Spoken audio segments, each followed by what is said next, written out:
अरिहंत सिद्ध सूर्य उपाध्याय साधु सर्व अर्थ के प्रकाशी मांगलिक उपकारी है। तिनको स्वरूप जाने रागते भई जो भक्ति काय को नवाई स्तुति को। धन्य धन्य तीन ते काज सब आज भाए कर जोड़े बारे बारे वंदना हमारी है। मंगल कल्याण सुख ऐसो हम चाहते हैं। हो मेरी ऐसी दशा जैसी तुमदारी है। हो मेरी ऐसी दशा जैसी तुमदारी है। हो मेरी ऐसी दशा जैसी तुमदारी है। क्षत्र चूड़ामणि नामक यह ग्रंथ 5वां लंब पूर्ण हो चुका था और छठे लंब के अंतर्गत एक नई कथा यहाँ शुरू करनी है। जीवनधर कुमार पद्मा को छोड़कर तीर्थ वंदना के लिए निकल गए, बिना कहे ही चले गए। पद्मा उनके वियोग में अत्यंत आकुलित व्याकुलित होती रही। उसकी आकुलता को देखकर यहाँ नीतिकारों के आधार पर यह कथन कहा गया कि भाई जहाँ अज्ञानता है वहाँ आकुलता है, जहाँ ज्ञान और समझ है वहाँ शांति है। अज्ञानी और ज्ञानी की परिभाषा भी इसी तरह की यहाँ निकल के सामने आई कि आकुलता सहित अज्ञानी और निराकुल वो ज्ञानी। फिर ये बात कही ज्ञानी और अज्ञानी होने के लिए आपकी संगति कैसी है, ये बहुत महत्वपूर्ण बात है। तीर्थ क्षेत्रों की संगति में हो, जिन मंदिरों की संगति में हो, जिन शास्त्रों की संगति में हो, स्वाध्यायी अभ्यासियों की संगति में हो, ज्ञानियों की संगति में हो, तो मैं ये कह सकता हूँ कि भली होनहार है। जिन जीवों की होनहार भली होती है वे जीव निश्चित रूप से इन सत्समागमों के बीच में रहते हैं। जिनकी होनहार खोटी होती है उनको ये मौके नहीं मिलते, उनको सुनने का अवसर नहीं मिलता। भाग्यशाली हैं आप।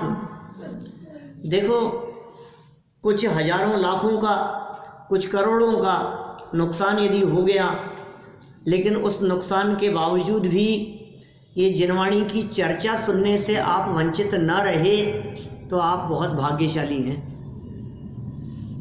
और 2, 5, 10 करोड़ के चक्कर में कमा भी लिए, लेकिन जिनवाणी सुनने का अवसर ना मिल सका तो कहते हैं आप अभागे हो। बोलो, ये पैसा यहीं रह जाएगा। तुमने क्या कमाया? तुमने वो सब कमाया जो यहीं छूट जाएगा, और हमने वो कमाया जो साथ लेके जाएंगे। बोलो, किसकी कमाई काम आएगी? आपने क्या इकट्ठा किया? आपने क्या जोड़ा? फ्लाइट से सफ़र करते हैं ना, तो बहुत सारी वस्तुएं फ्लाइट में वर्जित है ले जाना, निषेध है, ये आप नहीं ले जा सकते।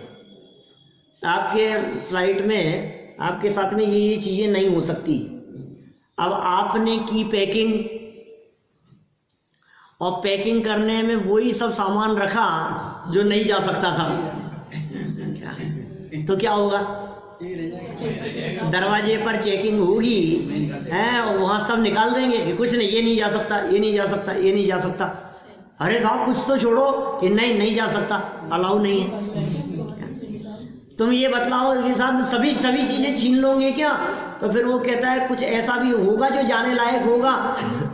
कि साहब वो तो कुछ नहीं है, तो कुछ नहीं जा पाएगा।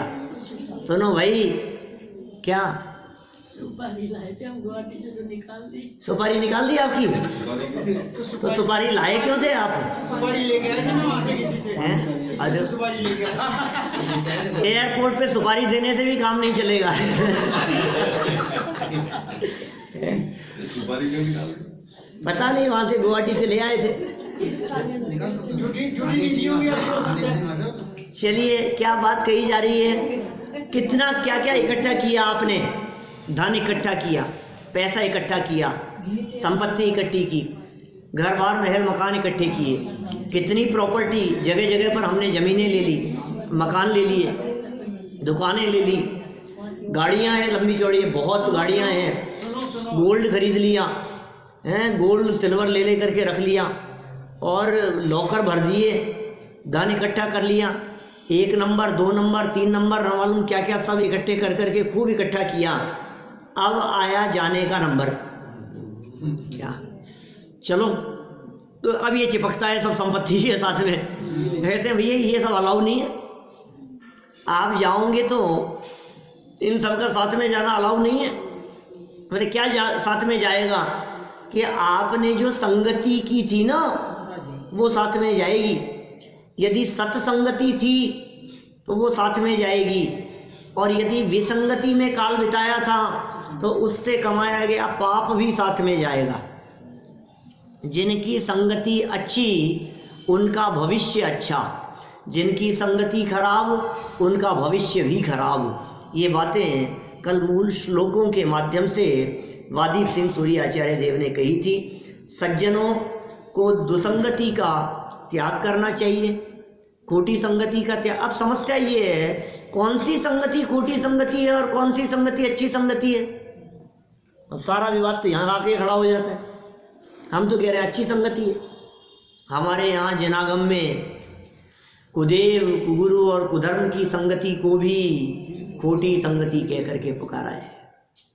अब कौन उस संगति को खोटी संगति कहेगा। बहुत धर्मात्मा है हमारे मामा जी, क्या हर सप्ताह चोला चढ़ाते हैं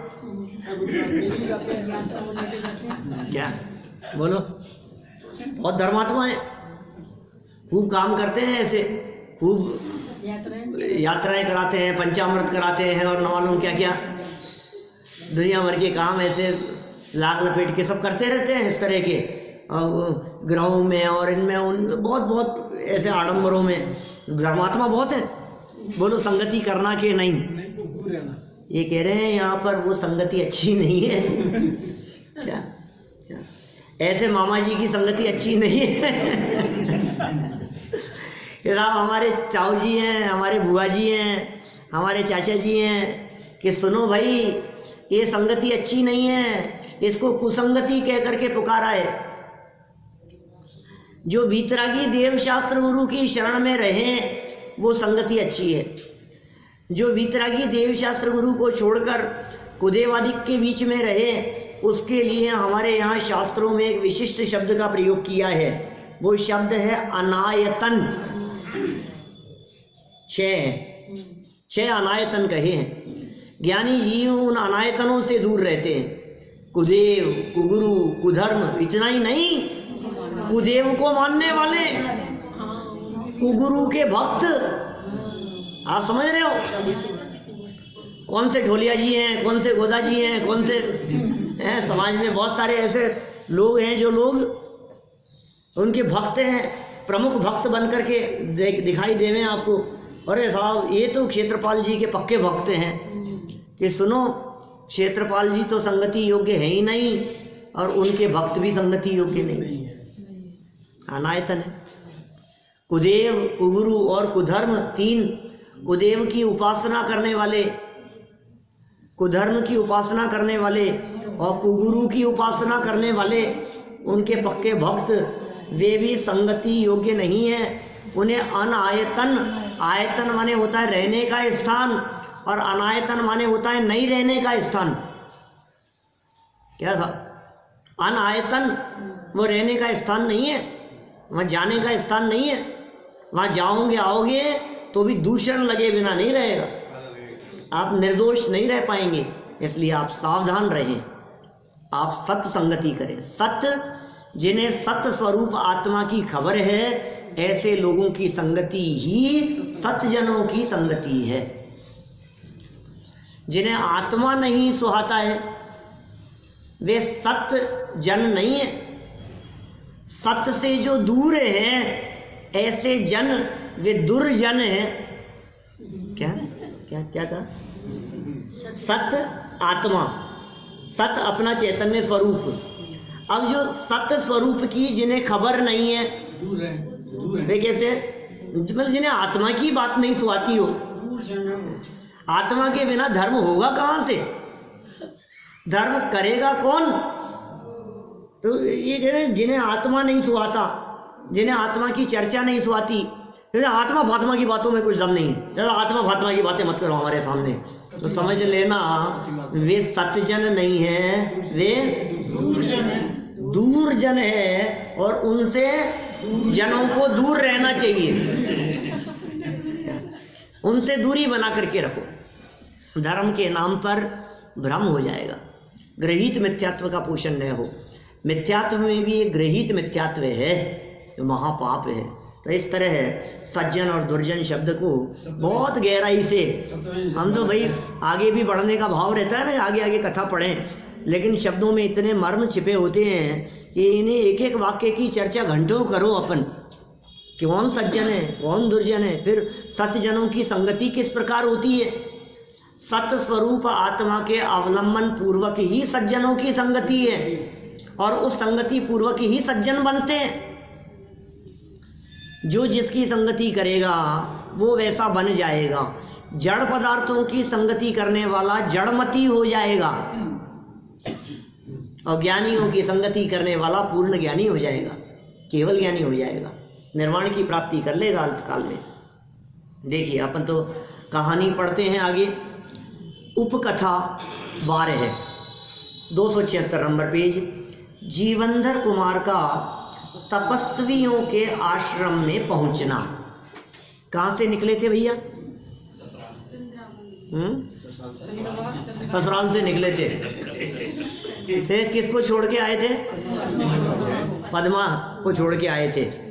पद्मा के भाई का नाम लोकपाल। खूब तलाशा, सिपाही भी मिले, उनको भी वापस भेज दिया।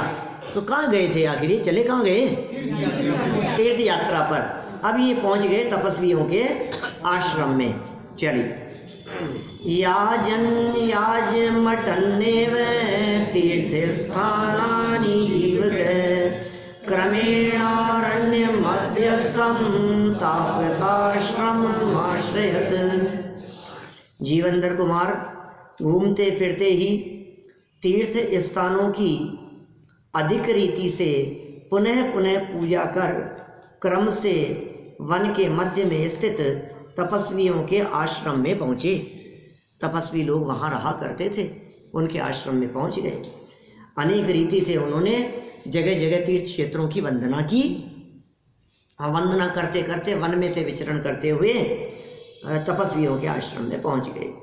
जीवंधर कुमार भ्रमण करते हुए एवं तीर्थ क्षेत्रों की पुनः पुनः वंदना करते हुए पल्लव देश के चित्रकूट पर्वत पर स्थित तपस्वियों के आश्रम में पहुंच गए। जीवंधर कुमार की दया भावना। अब देखिए दया कैसे करते हैं ये। असक्तपो विलोक्यासी अनुकंपी तपस्विनाम निर्व्याजम सानुकंपाई सार्वाः सर्वेषु जंतुषु। जीवंधर कुमार वहां पर तपस्वियों के झूठे मिथ्या तप को देखकर दया युक्त हुए। ओह देखो, अभी संगति की चर्चा कर रहे थे ना हम, उसी तरह की बातें आ गई हैं यहाँ। तपस्वियों के आश्रम में पहुँचे, मिथ्या तप करते हुए वे दिखाई दिए, झूठे तप करते हुए दिखाई दिए। उनको देख करके दया युक्त हो गए। जीवंधर कुमार के हृदय में उनके प्रति अत्यंत करुणा भाव आ गया। निश्चय से सबका हित करने वाले पुरुष संपूर्ण प्राणियों पर निष्कपट दया करने वाले होते हैं। कौन? जो सज्जन पुरुष हैं, सबका हित करने वाले होते हैं और सभी प्राणियों पर निष्कपट दया करने वाले होते हैं। तापस आश्रम में तपस्वियों को मिथ्या तपते हुए देखकर जीवंधर कुमार उन पर अत्यंत दयालु हो उठे। सर्वहितैषी सज्जन पुरुष समस्त प्राणियों पर समदृष्टि से दया करते हैं। सर्वहितैषी हैं, सब जीवों के ऊपर समान दृष्टि से, कोई फर्क नहीं है। अकेले भेड़ बकरियों की बात नहीं, अकेले कुत्ते बिल्लियों की बात नहीं, अकेले गायों की बात नहीं, जगत में ऐसे दिखते हैं, कुछ लोग गाय की रक्षा करने वाले दिखते हैं, कुछ अकेले कबूतरों के रक्षक दिखाई देते हैं, कुछ पक्षियों पर करुणा करने वाले दिखाई देते हैं। अलग अलग तरह के लोग हैं दुनिया में। कई लोग तो ऐसे मिलने लग गए आजकल जो चींटियों को दाना डालते हैं, वो चींटियों के भक्त हैं। स्वार्थ, यहाँ इन्होंने कहा निस्वार्थ भाव जिनके मन में होता है वे किसी व्यक्ति विशेष से या किसी जीव मात्र से बंधते नहीं हैं। सर्व जीव समान हैं, सबके प्रति दया का भाव है, सबके प्रति करुणा का भाव होगा। हमारे लिए सारे शहरी पंचेंद्रीय जीव एक समान, सब एक इंद्रिय जीव एक समान, जीव मात्र एक समान, ये भी तो विचार हो सकता है ना। हम कहें नहीं गौशाला तो खोलो आप, तो फिर बकरियों का क्या होगा, भेड़ों का क्या होगा? भेड़ बकरियों भी तो कत्ल खानों में काटी जा रही है, क्या उनकी रक्षा नहीं? उनकी भी सुरक्षा होनी चाहिए। तो सर्व जीवों के प्रति करुणा भाव जिनके हृदय में होते हैं वे सज्जन पुरुष समदृष्टि से दया करते हैं समस्त प्राणियों पर। देखिए आगे विशेषार्थ, मिथ्या तप पंचाग्नि तप तपने वालों पर जीवेंद्र कुमार ने अत्यंत दयावंत होकर उनके भले के लिए अत्यंत महत्वपूर्ण उपदेश दिया। जीवेंद्र कुमार ने, देखो सुनो उपदेश क्या देते हैं। ज्ञानियों की अज्ञानियों पर सहज ही दया दृष्टि। देखो तो है ना, सत्वेषु मैत्री गुणेषु प्रमोदम क्लिष्टेषु जीवेषु कृपा प्रथमम माध्यस्थ भावम विपरीत वृत्तौ सदा महात्मा विद्या सुदेव। याद किया हो, याद होगा बचपन से, महावीर स्कूल से हैं, महावीर स्कूल में पढ़े हुए सबको याद है। तो दया की बात करते हैं, करुणा की बात करते हैं, सत्वेषु सबके प्रति। ये ज्ञानियों की सहज दया दृष्टि होती है अज्ञानियों के प्रति।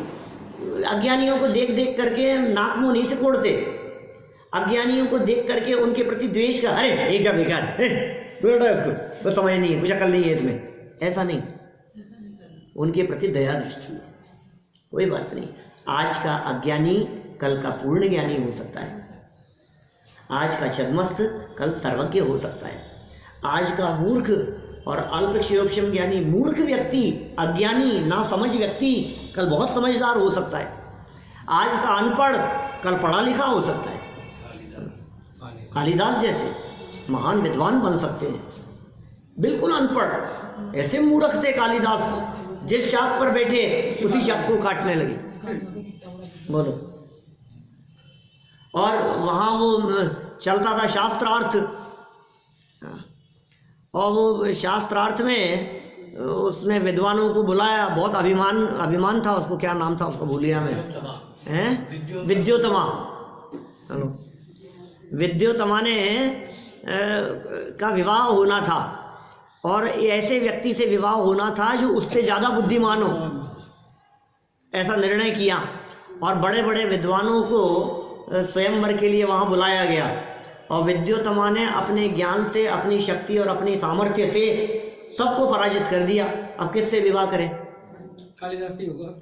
तो विवाह करने के लिए सब बेइज्जत हो गए, सबको बहुत बेइज्जती हुई सब विद्वानों की। तो विद्वान वहां से विचरण कर रहे थे, उधर से गुजर रहे थे, और उन्होंने एक मूर्ख व्यक्ति को एक शाख पर बैठे हुए देखा, और जिस पे बैठा था उसको दूसरी साइड से काट रहा था, धड़ाम से नीचे गिरेगा मूर्ख, इतनी अकल नहीं है। वो था कालिदास। क्या तो उसको कहा, बातचीत हुई, उससे चर्चा हुई, तो कहा तुम्हारी सारी व्यवस्थाएं हो जाएगी, बस तुम्हें क्या करना है, क्या जो तुमसे पूछे उसका जवाब देना है, लेकिन इशारे में। क्या दल को सब बात समझाई कि उससे शास्त्रार्थ होगा, उसका जवाब देना है, तो ये तो बोले मौन रहना है तुम्हारे को, बाकी सब हम निपटा लेंगे। तब से ये चल गया प्रसंग, मौनम मूर्खस्य आभूषणम। क्या फिर क्या हुआ, और विद्योतमा के सामने पहुंचे शास्त्रार्थ के लिए, पूछो तुम्हें जो कुछ भी पूछना है, लेकिन समस्या है आज तो हमारे महापंडित महाज्ञानी विद्वान हैं, इनका तो मौन व्रत है, तुम जो भी पूछोगी क्या उसका ये इशारे में जवाब देंगे। तो बोले यदि ये इशारे में जवाब देंगे तो फिर मैं इशारे में ही पूछूंगी। क्या अब उसका क्या जवाब देंगे तो देखी जाएगी। तो इसने पूछा, ऐसे ऐसे ऐसे उंगली दिखाई, ऐसे हाथ दिखाया 5। अब इसका जो भी प्रश्न था तो उसे लगा कि ये मुझे तमाचा दिखा रही है, मैं मुक्का दिखा दिया। तो जो विद्वान बैठे थे उन्होंने स्पष्ट कर दिया उसको कि तुम ये कह रहे हो कि जगत में 5 भूत हैं, लेकिन इनका ये कहना है कि 5 भूत को मिलकर के एक जीव की उत्पत्ति होती है, 5 को मिलकर के। अरे साहब क्या क्या जवाब बता दिया। अर्थ निकाल दिया गया उसका। उसने ऐसे ऐसे एक अर्थ किया ऐसा, बोले मेरी एक आंख फोड़ना चाहती है, 2 तेरी दोनों फोड़ दूंगा। मूर्ख थे ना। उसका विद्वानों ने अर्थ निकाल दिया और उसकी विद्योत्तमा की शादी कालिदास से हो गई। ऐसे प्रश्न किए, सब समाधान कर दिया उसका। अब विद्योत्तमा से कालिदास की शादी हो गई। वो तो पहले ही दिन पता लग गया। अरे पता छुप थोड़ी नहीं सकती थी बात। अब बात छिप नहीं सकती थी तो फिर क्या हुआ कि वहां जाकर के जब पता लगा और वे जब बोले और बोलते ही सारी बात स्पष्ट हो गई, तो विद्योत्तमा ने खूब खरी खोटी सुनाई उनको और घर से निकाल दिया। ये बेइज्जत होकर के कालिदास जब वहाँ से निकले तो उन्होंने संकल्प लिया कि अब ऐसा विद्वान मैं बन के बनूंगा कि जो सच में जिसने बहुत शास्त्रों का बहुत गहराई से अध्ययन मनन और अभ्यास किया हो। फिर उसके बाद में कालिदास ने अपनी बुद्धि का प्रयोग कर बहुत अभ्यास करना शुरू किया और बहुत विशिष्ट विद्वान बन गए। और कालिदास इतने बड़े विद्वान हैं, आप जानते हैं, पुरा कविना गणना प्रसंगे कनिष्ठकादेष्टित कालिदास अद्यापि ततुल्य कवेरभावात् अनामिका सार्थवती बभूव। नहीं समझ में आया। नीतिकार का श्लोक है, ऊपर से चला गया। पुराने कवियों की गणना करते समय क्या, पुरा कविना गणना प्रसंगे, सबसे पहले नाम ले लिया गया कालिदास का। पुराने जो कवि हुए हैं ना, उनकी गणना करते, गिनती करते कौन कौन से कवि हुए हैं, तो सबसे पहला नाम कालिदास का। अब पहला नाम कालिदास का लिया तो बोले अब दूसरा नाम किसका लेवे, कि दूसरा नाम उसका लिया जाए जो कालिदास से ऊपर हो। ये जो है ना क्या, तो इसके ऊपर किसी का नाम नहीं आ सका क्या, इसके ऊपर किसी का नाम नहीं आ सका तो क्या हुआ, अनामिका। जिसका नाम नहीं है ना उसका नाम अनामिका। तो इसे अनामिका नाम को ये उंगली सार्थक करती है, ऐसा इन्होंने कहा। आप समझ में आ रही है क्या आपके? कुछ बच्चों की नहीं खेलते हैं ऐसा, ये मम्मी की, ये पापा की, ये दादा की, ये दादी की, और ये नहीं ऐसे उल्टा सीधा नहीं चलेगा साहब। ये मम्मी और ये पापा उससे बड़े, ये मम्मी की है तो पापा उससे बड़े, उनसे ऊपर, और पापा के बाद में दादी नहीं है, फिर दादा है, फिर दादी छोटी हो गई, और ये मुन्ना सबसे छोटा।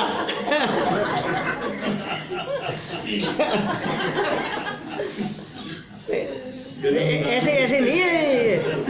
आप किसी पर भी किसी को भी बिठा दोगे, ऐसा कैसे चलेगा? क्रम से चलेगा। तो ये कनिष्ठ का अधिष्ठित कालिदास है।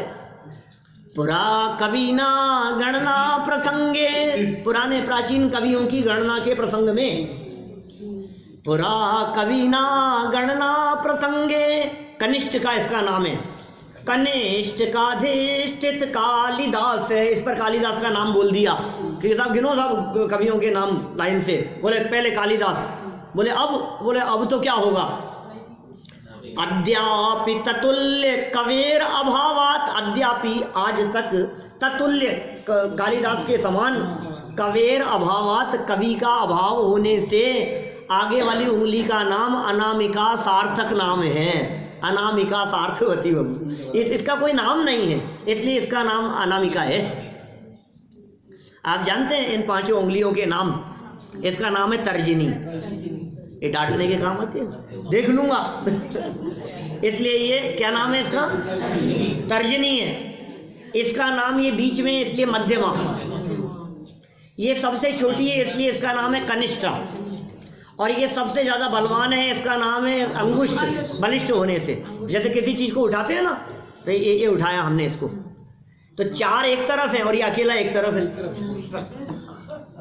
क्या ये बलवान है, तो अंगूठा क्या है, बलिष्ठ, तो इसका नाम हो गया अंगुष्ठ।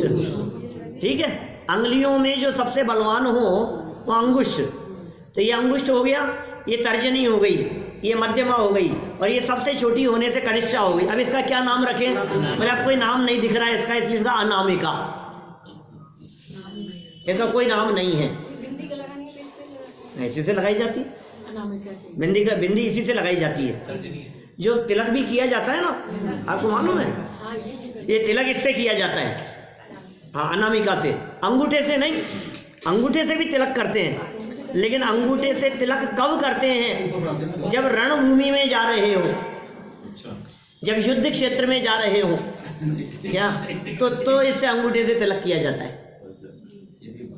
अभी बहुत सारी बातें हैं, ये प्रसंग तो ऐसे बीच बीच में कभी कोई चर्चा आती है तो बात हम कह देते हैं। देखो, अज्ञानियों के ऊपर समदृष्टि, बात तो ऐसी चल रही थी, वो मूर्ख व्यक्ति कब विद्वान बन जाए।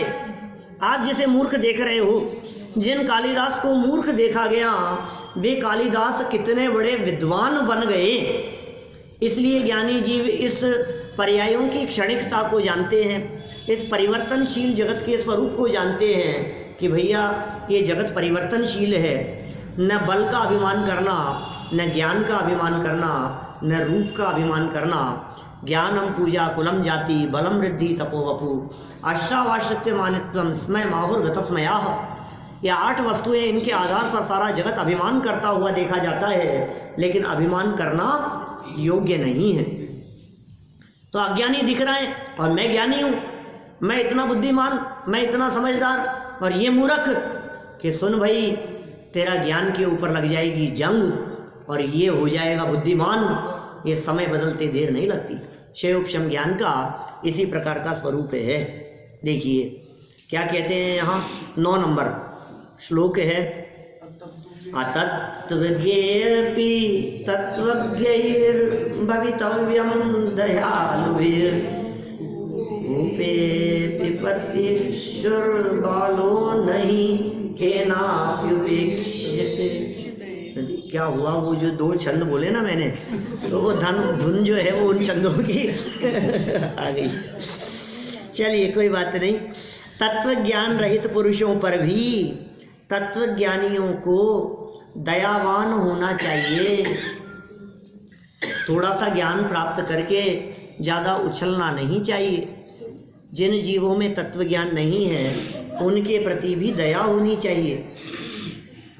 निश्चय से कुएं में गिरने वाले बालक की कोई भी उपेक्षा नहीं करता है, हर कोई उसको गिरने से बचाता है। उपेक्षा करता है कि कोई व्यक्ति कुएं में जाके गिर रहा हो मान लो, तो कोई उपेक्षा थोड़ी ना करता है, ठीक है मैं देख रहा हूं अभी जाकर के गिर रहा है, ऐसा होगा? जो व्यक्ति देख रहा है कि ये गिरने वाला है, कोई उपेक्षा नहीं करता। कोई बालक भी हो मान लो और खुला कुआं हो, कुएं की बाउंड्री बनी हुई नहीं हो, ऐसे गाँवों में दिखते हैं ना इस तरह के बहुत सारे कुएं, बच्चे गिर जाते हैं अंदर, बोरवेल में गिर गए, कहीं गिर गए। अब कोई व्यक्ति देख रहा हो कि ये छोटा बालक 2-4 महीने का, 2-4 महीने का तो नहीं, साल 2 साल का ऐसा छोटा बालक वो कुएं की तरफ बढ़ रहा है, तो कोई उसकी उपेक्षा नहीं कर सकता। आपके घर के छोटे बालक सीढ़ियों की तरफ भी बढ़ते हैं ना, तो आप उनकी उपेक्षा नहीं करते। सीढ़ियों से गिर जाएंगे, सावधान रहते हैं, अभी उधर नहीं चला जाए, उस तरफ नहीं चला जाए। वो अग्नि की तरफ बढ़ रहा हो किचन में, तो आप सावधान रहेंगे। वो बिजली के प्लग की तरफ बढ़ रहा हो तो आप सावधान रहेंगे। उपेक्षा नहीं करते, क्योंकि जो मरने वाला है उसकी कैसे उपेक्षा की जा सकती, तो मर जाएगा। ऐसे ही अज्ञानी जगत के प्राणी वे अंधे कुएं में कूदने के काम करने वाले लोग हैं, मर रहे हैं बेचारे, अपनी अज्ञानता के कारण मर रहे हैं, संसार समुद्र में डूब रहे हैं। तो फिर क्या किया जाए, उनके प्रति करुणा रखनी चाहिए। सरल अर्थ देखिए,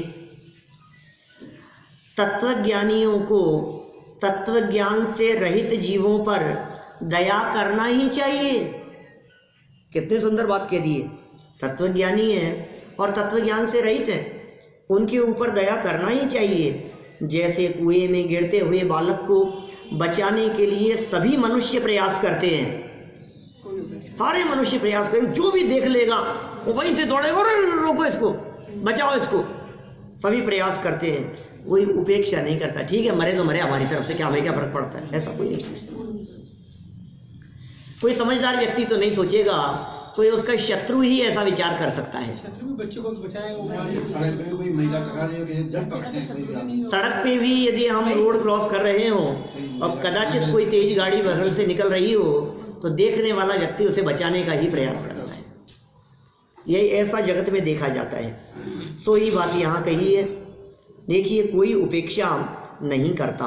अब सुनो विशेषार्थ क्या कह रहे हैं ये। तत्वज्ञ को ही ज्ञानी कहते हैं। ज्ञानी कौन है? ज्ञ शब्द का अर्थ ज्ञ जो है ये जानने के अर्थ में प्रयोग किया जाता है। जैसे हमारे सर्वज्ञ है, सर्वज्ञ तो ज्ञ माने जानने वाले, सर्व माने सब कुछ। तो सर्वज्ञ सब कुछ जानने वालों का नाम सर्वज्ञ है। और एक होता है अज्ञ। अज्ञ माने कौन? नहीं वो अज्ञ है, अज्ञ माने पाप होता है। अज्ञ, अज्ञ माने अज्ञानी, नहीं जानने वाले। एक होता है विज्ञ, विशेष जानने वाले। नहीं समझे आप? विज्ञ माने विशेष जानने वाले, अज्ञ माने अल्प जानने वाले, नहीं जानने वाले। और सर्वज्ञ मतलब सब कुछ जानने वाले। तो ज्ञ अर्थ जानने के अर्थ में। तो तत्वज्ञ तत्व को जानने वाले, ठीक है ना, वे ज्ञानी हैं। तत्वज्ञ को ही ज्ञानी कहते हैं। ज्ञानी स्वयं विवेकशील तो होते ही हैं। यदि वे ना समझों को नहीं समझाएंगे तो उन्हें कौन समझाएगा? बोलो। यदि वे ना समझें और उनको ज्ञानी ही नहीं समझाएंगे तो फिर कौन समझाएगा? सम्यक दर्शन की प्राप्ति में देशनालब्धि का महत्वपूर्ण स्थान है। आप जानते हैं सभी, सम्यक दर्शन की प्राप्ति कैसे होती है? पंच लब्धियों पूर्वक होती है। क्या साध्य? 5 लब्धियों पूर्वक, है ना, साध्य की प्राप्ति होगी। सम्यक दर्शन साध्य है सबका। सम्यक दर्शन प्रकट करना है तो 5 लब्धियां चाहिए। 5 लब्धियों में से पहली लब्धि का नाम क्षयोपशम, दूसरी विशुद्धि, नंबर 3 देशना, फिर प्रायोग्य, और नंबर 4 करण। नंबर 4 करण। मैंने तो 4 पूछा था। 4 नंबर प्रायोग्य और 5 नंबर करण। इन 5 लब्धियों में से निमित्त रूप यदि कोई है तो सेंटर में है देशना लब्धि। गुरु के उपदेश का नाम है देशना, और गुरु के उपदेश को स्वीकार करना उसका नाम है देशना लब्धि। कोई न कोई गुरु अवश्य होना ही चाहिए आपका। आपका यदि कोई गुरु नहीं है तो आप निर्वाण की प्राप्ति, सम्यक दर्शन की प्राप्ति, जीवन में मोक्ष मार्ग प्रकट नहीं कर पाएंगे। गुरु होना जरूरी है, जिनके सामने आप अपनी समस्या रख सकें, आप शंकाएं पूछ सकें, जिनके उपदेश के निर्देशानुसार आप प्रवर्तन कर सकें, ऐसे गुरु होने चाहिए। क्योंकि बिना गुरु के ज्ञान नहीं होता, लेकिन गुरु से भी ज्ञान नहीं होता। बिना गुरु के ज्ञान नहीं होता, गुरु से भी ज्ञान नहीं होता। अंदर में ज्ञान की योग्यता हो और बाहर में उपदेशदाता का योग मिले तब ज्ञान होता है। अरे साहब ये क्या समझा लेंगे हमारे को, जब ज्ञान अपने से ही होता है तो कोई जरूरत नहीं है गुरु की, हम तो सब पढ़ लेंगे अपने आप, सब समझ लेंगे अपने आप। ये सुनो भाई सुनो, ऐसा नहीं चलेगा। देशना लब्धि माने उपदेशदाता गुरु। एक बात और समझना, यहाँ जब देशना लब्धि की बात कही है तो शास्त्र का नाम देशना लब्धि नहीं है, जनवाणी का नाम देशना लब्धि नहीं है। उपदेशदाता गुरु के माध्यम से सुनकर देशना लब्धि होती है। सुनना है, पढ़ना नहीं है। पढ़ना नहीं है, सुनने की प्रमुखता है। पढ़ने से काम नहीं चलेगा, सुनना पड़ेगा। अरे मैं तो पढ़ दूंगा यार, सर क्या पढ़ाएंगे, क्या आपने जो भी पढ़ाया ना, कल आपने जो भी पढ़ाया होगा ना 2 दिन, वो हमने पढ़ लिया। पढ़ के ज्ञान नहीं होता भाई साहब। हमारे यहाँ जनागम में सैकड़ों हजारों प्रयोग ऐसे किए विद्वानों ने, ज्ञानियों ने, जिसमें सुनने को महत्व दिया, पढ़ने की चर्चा कहीं नहीं की। जैसे देखो, आपको उदाहरण देता हूँ। दौलत राम जी ने छेड़ावा लिखना शुरू किया, और लिखना शुरू किया, और दूसरे तीसरे छंद में क्या कहते हैं साहब, ताही सुनो भवि मन थिर आन, जो चाहो अपनो कल्याण। क्या क्या लिखा, क्या लिखा बेटा, ताही सुनो। आप छेड़ावा लिख रहे हो तो लिखो ना यार साहब साहब, मैं जो लिख रहा हूँ ताही पढ़ना, इसको पढ़ना, हे भव्य जी हो हैं? क्या समझ में आ रही है? मैं जो ये लिख रहा हूँ तो मैं क्या लिखूंगा कि मैं जो ये लिख रहा हूँ ना, इसको पढ़ना मन लगा करके, कि नहीं ताही सुनो। क्या गजब हो गई, लिख रहे हो तब भी सुनना कह रहे हो। दौल समझ सुन चेत सयाने, सुन, क्या सुनने की चर्चा है। जिन बैन सुनत मोरी भूल भगी, जिन वैन पठत के सुनत, सुनत सुनने मात्र से। इसलिए मंगलाचरण में श्रोताया सावधानतया शृण्वन्तु, क्या मालूम, अस्य मूल ग्रंथ कर्ता रहे श्री सर्वज्ञ देव है, तरुत्तर ग्रंथ कर्ता रहे श्री गणधर देव है, प्रतिगणधर देव है, तेषाम मतानुसार। फिर आगे चल करके लास्ट में क्या कहते हैं, श्रोतायाम सावधानतया शृण्वन्तु, सावधानी पूर्वक सुनो। सुनने का नाम देशनालब्धि है, पढ़ने का नाम देशनालब्धि नहीं। क्यों साहब, ऐसा क्यों? ये सुनने की बात इतनी क्यों कह रहे हैं? मतलब मैं समझ रहा हूँ आपकी बात, आप ये चाहते हो घर बैठ के मत पढ़ना, मेरा सुनने के लिए आना, ये कहना चाह रहे हो आप। क्यों? ऐसा नहीं है भाई। सुनने में अकेला कर्णेंद्रिय से सुनना नहीं होता, चक्षु इंद्रिय से भी सुनता है। बताओ, कालिदास ने प्रश्नों का उत्तर काय से सुन करके दिया, कान से कि आंख से? आंख से प्रश्न सुना ना, तो आंख से भी सुना जाता है, कान से तो सुनते ही हैं, आंख से भी सुनते, आंख से सुनते हैं और कान से देखते भी हैं। क्या उल्टी सीधी बातें कर रहे हो? आंखों से सुनना कह रहे हो और कान से देखना कह रहे हो कि हाँ जी, ये ज्ञान के प्रयोग विविध प्रकार के होते हैं, हमने ऐसा किया। आपके समझ में आई कि नहीं? तो आपने कैसे सुना? आंखों से सुना। अब कान से देखा, कान से कभी देखा आपने? कान से कैसे देखेंगे साहब, गजब कर रहे हो। तो आपको पारस जी ने एक दिन ये कही कि हमारे साथ चलो, एक दिन सुन के देखो। क्या कहा? क्या कहा साहब? सुन के तो देखो, हमारे कहने से। तो सुन के देखो मतलब ये हमारी एक कैसेट है, आप इसको एक बार सुन के देखना। कैसे कैसे देखना? अच्छा, सुन के तो देखते ही हैं क्या? ये पकौड़ी में नमक बराबर हुआ कि नहीं, चख के देखना जरा। तो कभी आप चख के देखते हैं, कभी आप सुन के देखते हैं। ये गजब हो गया।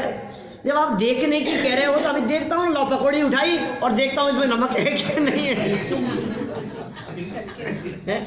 तो पकौड़ी में नमक दिखेगा कि नहीं दिखेगा? अरे चख के देख।